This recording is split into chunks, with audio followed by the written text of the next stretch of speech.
ETF index mutual funds నేర్చుకుని stock మార్కెట్లో రాణించాలనుకుంటున్నారా? వెంటనే ఈ నెంబర్కి కాల్ చేయండి. అమ్మ నమస్కారం. నమస్తే సంగీత. అమ్మ, పుట్టుకతోటే ఎవరు కూడా తప్పులు చేస్తారు, వీళ్ళు తప్పులు చేయరు అనేది మన నుదుటిపైన రాసి ఉండదు. పెరిగిన కొద్దీ మనకుండే సిచ్యువేషన్స్ అయి ఉండొచ్చు, లేకపోతే పరిసరాల ఇంకేదో ప్రభావం వల్ల అయి ఉండొచ్చు, ఏదైనా ఉండొచ్చు. మారుతారు. ఒక అబ్బాయి ఎదవగా వాడొక వెదవ అయ్యారా బాబు అనడానికి, వాడు అలా మారడానికి, అలాగే ఒక అమ్మాయి చాలా మందితో మారడానికి, రిలేషన్షిప్ పెట్టుకోవడానికి ప్రధానంగా కారణాలు ఏమై ఉంటాయి? ఒకటి పరిసరాల ప్రభావం. ఇప్పుడు ఆ అబ్బాయి వెధవగా మారడానికి కారణాలు ఏంటి?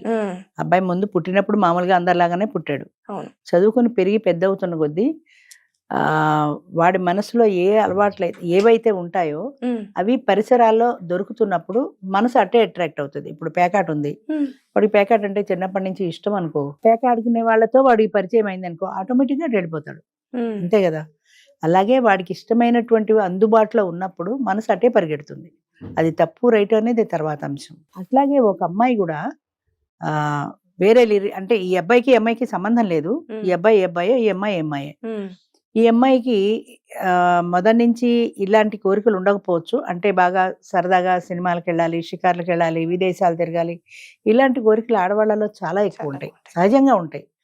అవి తీర్చడానికి ఒక మగవాడు ఆసరా కోరుకుంటుంది. ఒక భర్త ఎవరో ఒకరు ఉన్నప్పుడు వాడు తీసుకెళ్తాడు కదా అనుకుంటుంది.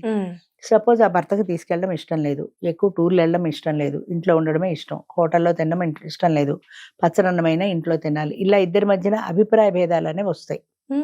అభిప్రాయ భేదాలు వచ్చినప్పుడు ఈ అమ్మాయి తగ్గించుకోలేదు, ఈ అమ్మాయికి ఉండేటువంటి ఇష్టాలని చంపుకోలేదు. వాడి కోసం ఎన్నాళ్ళు చంపుకుంటుంది? నెలకు ఒకసారి కూడా బయటికి తీసుకెళ్ళినప్పుడు అమ్మాయికి బయటికి వెళ్ళాలనే కోరిక ఎక్కువ ఉంటుంది. వాడికి ఎంతసేపు పెళ్ళాం ఇంట్లోనే ఉండాలి, వాడు బయట తిరుగుతాడు కానీ పెళ్ళాం ఇంట్లోనే ఉండాలి. ఇలాంటి అభిప్రాయ భేదాలు భార్యాభర్తల మధ్య వచ్చినప్పుడు ఈ అమ్మాయిలో అసంతృప్తి మొదలవుతుంది. తన కోరికలు తీరలేదు కాబట్టి, పూర్వకాలం అయితే నా కర్మ ఇంతేలే, నా ప్రాప్తం ఇంతేలే అని దండం పెట్టి ఏడ్చుకుంటూ కూర్చునేవాళ్ళు. వేరే ఆల్టర్నేట్ లేదు. ఇప్పుడు ఆల్టర్నేట్లు మార్కెట్లో బోల్డ్ దొరికాయి. అంచేత ఈ అమ్మాయి ఉద్యోగం చేసుకునే అమ్మాయి కానీ, లేదా చేసుకోకుండా హౌస్ వైఫ్ గా ఉంటే ఇరుగు పొరుగు ఇళ్లలో కానీ ఎవరైనా ఈ అమ్మాయికి అనుకుగా, అంటే ఈ అమ్మాయి ఇష్టాలకి అనుకూలమైనటువంటి వ్యక్తి ఎవరైనా దొరికితే అమ్మాయి మనసు అటు మళ్ళుతుంది. అటు మళ్ళినప్పుడు సాధారణంగా వాళ్ళతో తన ఇష్టాలని షేర్ చేసుకోవాలనుకుంటుంది. తనకున్న ఇష్టాలని షేర్ చేసుకుంటుంది. నాకు సినిమాకి వెళ్ళాలంటే ఇష్టం, మరి వెళ్ళొచ్చు కదా అన్నాడు అనుకో, అతనమ్మ ఆయన ఎప్పుడు తీసుకెళ్లరు, మీ ఆయన తీసుకెళ్ళిపోతే రా నేను తీసుకెళ్తాను అంటాడు. మొదటిసారి భయంగానే పెడుతుంది, ఒకసారి భయం, రెండోసారి భయం. అదే అంటారే మన వాళ్ళు, ఒకసారి చేస్తే పొరపాటు, అదే పదే చేస్తే అలవాటు. అంచేత ఆ పొరపాటు అలవాటుగా మారిపోతుంది. అలాగే ఆయన తీసుకెళ్తే పోన్లే ఆయన సినిమాకి తీసుకెళ్తున్నాడు కదా, ఒక్కతిని వెళ్ళిన దానికంటే కంపెనీ ఉంటుంది కదా అని అలా అలవాటు అవుతుంది. కాదమ్మా, ఇప్పుడు అలా పిలిచినప్పుడు వెళ్ళగానే అబ్బాయిలు చాలా ఈజీగా ఎస్టిమేషన్ వేస్తారు, అరే నేను పిలిస్తే వస్తుంది కదా, క్యారెక్టర్ కొంచెం లూజ్ చేస్తా ఉంటారు. మరి ఎందుకని అమ్మాయిలు గ్రహించలేకపోతారంట? గ్రహించలే కాదు, వాళ్ళకి తెలుసు, వాడు అలా ఆలోచిస్తాడని తెలుసు, వాడు దీని నుంచి వాడు ఏం ఆశిస్తున్నాడో కూడా తెలుసు. ఈ రోజుల్లో అంత అమాయకంగా లేరు. 25 ఏళ్ళు వచ్చిన ఆడది వాడు ఊరికే నన్ను సినిమాకి తీసుకెళ్ళటం లేదని తెలుసు, వాడు భుజం మీద చెయ్యేస్తాడని తెలుసు, వేస్తే వేసాడని నష్టం ఏంటి? అంచేత అది బాగానే ఉంది కదా నాకు. రెండోది ఏంటంటే వాడు భుజం మీద చేయేస్తే బాగానే ఉంది కదా నాకు. ఆ బాగానే ఉండడం ఒకటి. అంటే పూర్వం అయితే పరపురుషుడు ఒంటి మీద చేస్తే తేళ్లు జర్లు పాకినట్టు కంపరంగా ఉండేది. ఇప్పుడు కంపరంగా లేదు, బాగానే ఉంది. అది సూదింగ్ ఎఫెక్ట్ ఇస్తుంది నాకు. బాగానే ఉంది కదా అనుకుంటారు. ఆ బాగానే ఉండడం అనేది, ఆ ఇష్టం అనేది కొంచెం పెరుగుతూ వస్తుంది వాడితో. ఆ ఇంటిమసీ ఏర్పడుతుంది. ఇంటిమసీ ఎప్పుడైతే ఏర్పడిందో వాడితో క్లోజ్ గా ఉండడానికి, వాళ్ళ కోరికలు తీర్చుకోవడానికి సంకోచించరు. ఎందుకంటే పూర్వంలాగా తప్పు ఒప్పు అనే ఫీలింగ్ లేదు కదా, అంచేత సంకోచించరు. నాకు ఇంట్లో బాగాలే కదా, మా ఆయన నన్ను సరిగా చూడలే కదా, నన్ను ఎక్కడికి తీసుకుపోవట్లేదు, వీడు సినిమా తీసుకుపోతున్నాడు, షుగర్ తీసుకుపోతున్నాడు, హాయిగా ఏదంటే అది కొనిపెడుతున్నాడు, అంచేత ఇది బాగుంది కాబట్టి అట్రాక్షన్ వస్తుంది. మళ్ళీ అక్కడ కంపారిజన్. ఇది పెళ్ళైన మహిళలో చూస్తే, అదే పెళ్లి కాని అమ్మాయిల విషయంలో చూస్తే దీన్ని మనం ఎలా మాట్లాడుకోవచ్చు అంటారు? ఇంకా అవకాశాలు ఎక్కువ పెళ్లి కాని వాళ్ళకి. పెళ్లి అయితే కొన్ని రిస్ట్రిక్షన్స్ ఉంటాయి, ఏదో ఇరుగో పొరుగో చూస్తారు, మా ఆయనతో చెప్తారనే భయాలు ఉంటాయి. పెళ్లిగా అమ్మాయికి ఆ భయాలే లేవు కదా అసలు. ఎందుకు ఇప్పుడు హైదరాబాద్ లో లివ్ ఇన్ రిలేషన్ వాళ్ళకి హాస్టల్ లాగా సపరేట్ గా ఇస్తున్నారు. అవి కొంచెం కాస్ట్ ఎక్కువైనా ఇస్తున్నారంటే వస్తున్నారు కాబట్టి ఇస్తున్నారు, లేకపోతే వాళ్ళు ఎలా పెట్టుకుంటారు? కాస్ట్ ఎక్కువైనా ఆడ మగ కలిసి వెళ్ళడానికి ఇష్టపడుతున్నారు. అంటే పెళ్లి కాని అమ్మాయిలు పరాయి మగాడితో ఎలా వెళ్తున్నారు అని ఒకప్పుడు క్వశ్చన్, అది ఇప్పుడు క్వశ్చన్ కాదు. వాడితో ఉంటారు, 3 ఏళ్ళు ఉంటారు, 4 ఏళ్ళు ఉంటారు, ఆ లివ్ ఇన్ రిలేషన్ లో ఇద్దరికి సరిపడిన నాళ్ళు ఉంటారు. ఇద్దరికి ఎప్పుడు సరిపడపోయినా, లేదా ఈఎంఐ పేరెంట్స్ వేరే వాటితో పెళ్లి నిశ్చయం చేసినా చక్కగా వచ్చేస్తున్నారు, గంపలో కూర్చొని తాళంచు తాళి కట్టించేసుకుంటున్నారు. అంటే దానికి దీనికి కంపారిజన్ లేదు. అయ్యో అక్కడ తప్పు చేశాం కదా అన్న ఫీలింగ్ లేదు.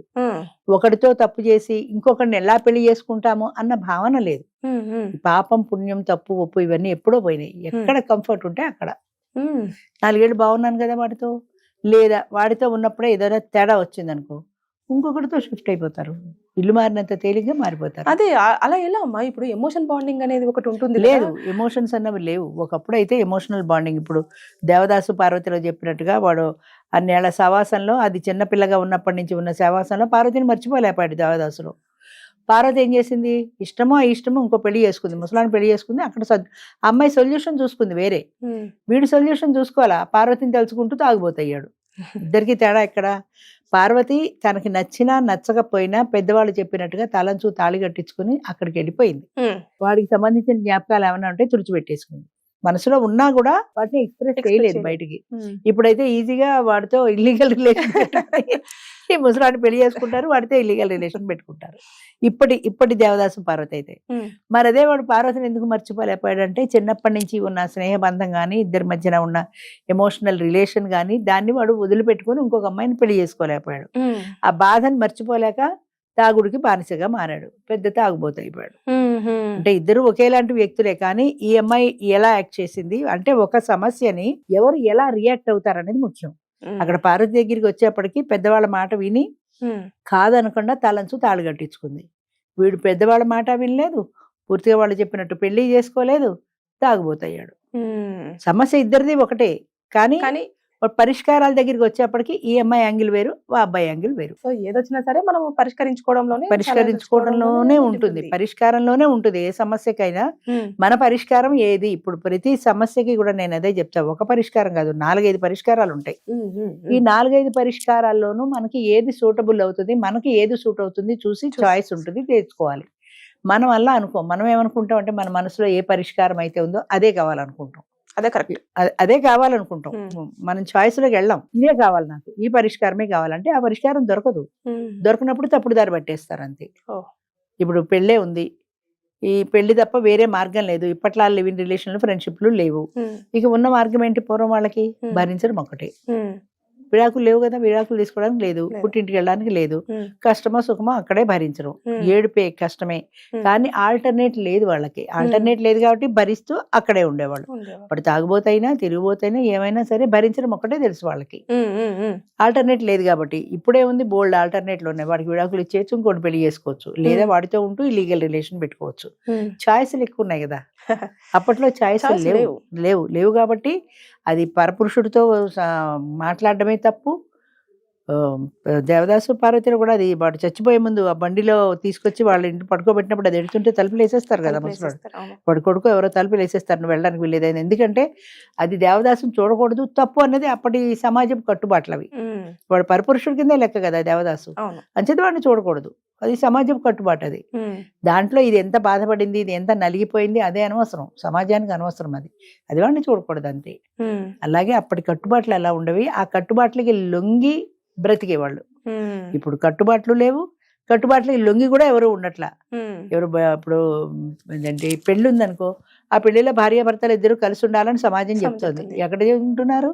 విడిపోతున్నారు, లేదా కలిసి ఉంటూనే ఇల్లీగల్ రిలేషన్ పెట్టుకుంటున్నారు. అంచేత ఒకళ్ళు కంట్రోల్ చేసే పరిస్థితి లేదు, సమాజానికి అసలే లేదు. విశృంఖలత్వం పెరిగిపోయింది, ఎవరికి తోచినట్టు వాళ్ళు చేసుకుంటారు. సో ఎదవలు అవ్వడానికి ప్లస్ తర్వాత తప్పుడు తోవలు వెళ్ళడానికి చాలా చాయిసెస్ ఎక్కువగా ఉండడం, ఆప్షన్స్ ఎక్కువ ఉన్నాయి కాబట్టి ఆటోమేటిక్ గా వెళ్ళిపోతారు. వాళ్ళు అనుకున్నదే అదే, అంతే, అదే సొల్యూషన్ అనుకున్న వేలో వెళ్తున్నారు కాబట్టి ఇలాంటివన్నీ జరుగుతున్నాయి అంటారు. అంతే. థాంక్యూ. మంచిది.